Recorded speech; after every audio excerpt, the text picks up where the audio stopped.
नई बहू रानी की एक कहानी आपको सुनाने जा रहा हूँ। यह कहानी है एक ऐसे औरत की जो कि पहले अपने कॉलेज में अपने पुराने बॉयफ्रेंड के साथ खूब मज़े की। उसके बाद जब उस बॉयफ्रेंड से उसका मन भर गया तो एक मालदार लड़के को ढूंढकर अपनी शादी अपनी ही मर्जी से लव मैरिज कर ली।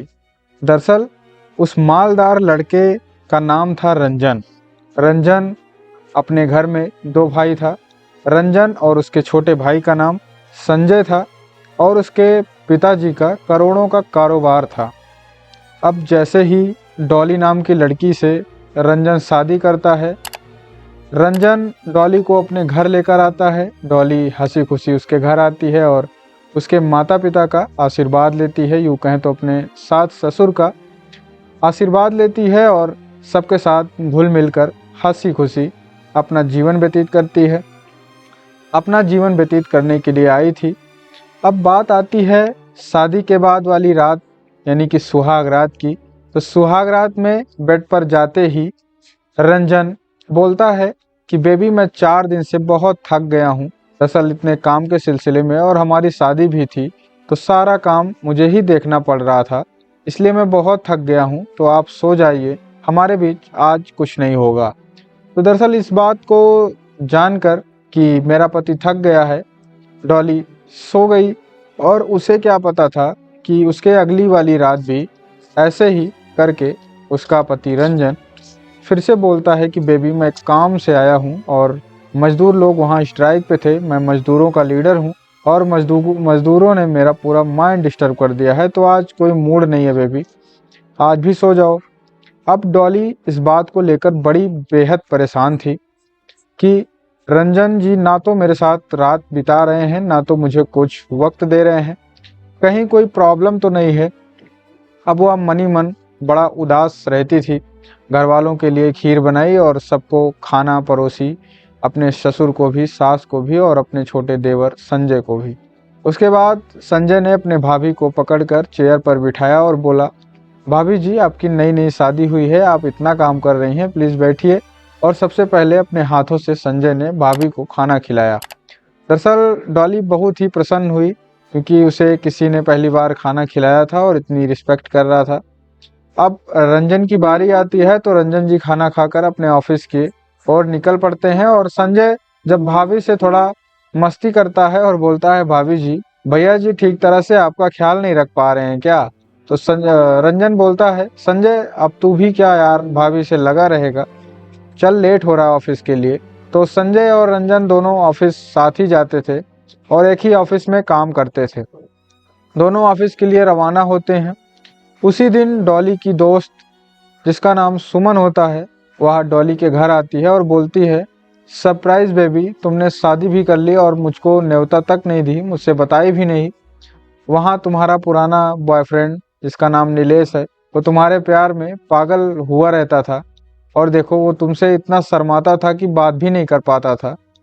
तो डॉली बोलती है कि नहीं यार ऐसा कुछ नहीं है। वह अपनी फ्रेंड सुमन से बताती है सारी बातें कि आज 4 दिन हो गए मेरी शादी को, बट ये जो रंजन जी है ये मेरे साथ फिजिकली नहीं हुए हैं अभी तक, मेरे साथ वक्त नहीं बिताए हैं।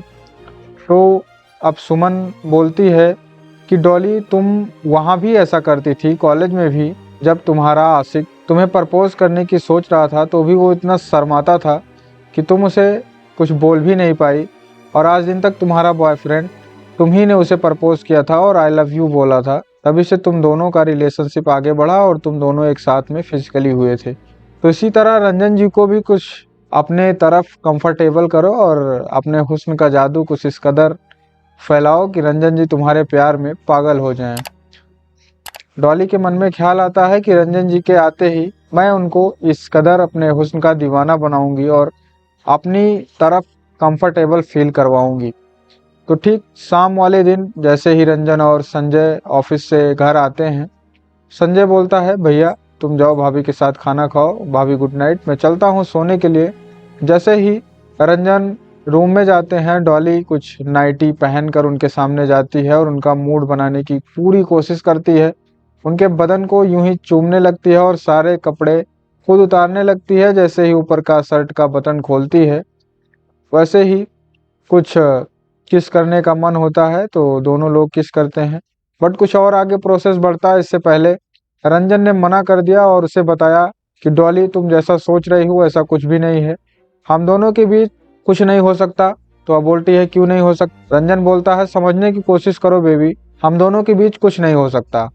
फिर से पूछती है डॉली, क्यों नहीं हो सकता, क्या कमी है, क्या प्रॉब्लम है, मुझे बताओ। तुम अनकंफर्टेबल फील कर रहे हो तो थोड़ा टाइम दो, मैं तुम्हें कंफर्टेबल फील करवाती हूँ। फिर से रंजन बोलता है नहीं हो सकता, बार बार बोल रहा हूँ तब भी तुम्हें समझ में नहीं आ रहा, प्लीज समझने की कोशिश करो, हमारे बीच में कुछ भी नहीं हो सकता। तो क्या बताती है अब। डॉली बोलती है क्यों नहीं हो सकता, मैं ये सारी बात दुनिया को बता दूंगी, क्योंकि बताओ क्या प्रॉब्लम है, नहीं तो मुझे बताओ।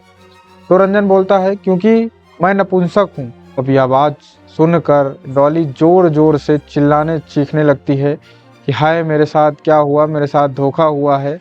वह सारी बात जो है अपनी सासू और अपने ससुर जी को बताती है। अब यह बात सुनकर उसके सास ससुर तो पहले से ही पता था कि रंजन नपुंसक है, बट घर की बात घर में ही रह जाए तो उसकी सासू माँ ने एक हल निकाला। वो बोलती हैं कि बहू तुम ऐसा कुछ मत करो, नहीं तो मेरे परिवार की बड़ी बदनामी होगी, बाहर जाकर तुम ऐसी बातें करोगी कि मेरा बेटा नपुंसक है। इसलिए अब तुम जो मेरा छोटा बेटा है संजय, उसके साथ वक्त भी गुजारो, उसके साथ रातें बिताओ, जो मन में आए सो करो, बट तुम इस बात को कहीं और ओपन मत करो, नहीं तो मेरे ठाकुर परिवार की बड़ी बदनामी होगी।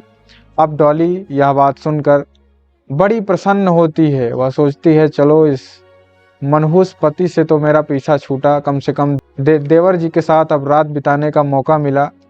वह एग्री हो जाती है और अब से पूरी रात संजय के कमरे में ही गुजारती है। अब संजय भी उसे वो खुशी देने लगा था जो उसकी जिस्मानी ज़रूरत को पूरा करने लगा था। अब धीरे धीरे डॉली को संजय से प्यार हो जाता है और जब डॉली प्रेग्नेंट हो जाती है और यह बात संजय को बताती है कि हमारे प्यार की निशानी है, तो यह बात सुनकर जो उसका पहला पति था रंजन, उसको बड़ा गुस्सा आता है। वह सोचता है कि ये कैसे, अब ये प्रेग्नेंट भी हो गई, चलो कोई बात नहीं, मेरे घर की ही बात है तो घर में ही रह जाए। वह कुछ नहीं बोलता है। दरअसल ये जो डॉली थी ये पूरा प्लान पहले से ही सेट करके आई थी, क्योंकि जो इसका पुराना बॉयफ्रेंड था कॉलेज के दिनों वाला, उसने बोला था तुम जाओ शादी कर लो, क्योंकि डॉली पहले उससे परमिशन लेती थी, जो भी कुछ करती थी अपने पुराने बॉयफ्रेंड से परमिशन लेती थी। और डॉली ने बोला था कि बेबी मैं रंजन से शादी करना चाहती हूँ, क्योंकि रंजन नपुंसक है, यह बात डॉली को पहले से ही पता थी। और यह बात अपने पुराने बॉयफ्रेंड को बताती है डॉली कि रंजन नपुंसक है, मैं उनसे शादी कर लूँगी, तो तुम्हें कोई आपत्ति तो नहीं है बेबी। तो उसका पुराना बॉयफ्रेंड बोलता है अरे बेबी, जब रंजन नपुंसक है तो मुझे क्या ही प्रॉब्लम होगी, तुम जाओ शादी कर लो हंसी खुशी, उसके बाद जो भी कुछ आगे की प्लानिंग है तुम उसको जान से मार देना, उसके बाद हम लोग दोनों उसकी प्रॉपर्टी पर पूरा ऐश करेंगे। फिर करती क्या ना करती, डॉली जो है प्रेग्नेंट थी, वह एक जहर का इंजेक्शन देकर उसी रात जिस रात वह प्रेग्नेंट हुई और संजय को सारी बातें बताई कि देखो बेबी ये हम दोनों का बच्चा है, अब बीच में रंजन क्या करेगा, रंजन की कोई ज़रूरत ही नहीं है हमारे परिवार में, तो इसे मार दो। तो जहर का इंजेक्शन देकर डॉली रंजन को मार देती है। उसके बाद जो है संजय उसकी बॉडी को छत के ऊपर ले जाकर नीचे फेंक देता है। ऐसा लगता है कि रंजन ने आत्महत्या कर ली है, छत से कूदकर अपनी जान दे दी है। पुलिस आकर मौके पर तहकीकात करती है।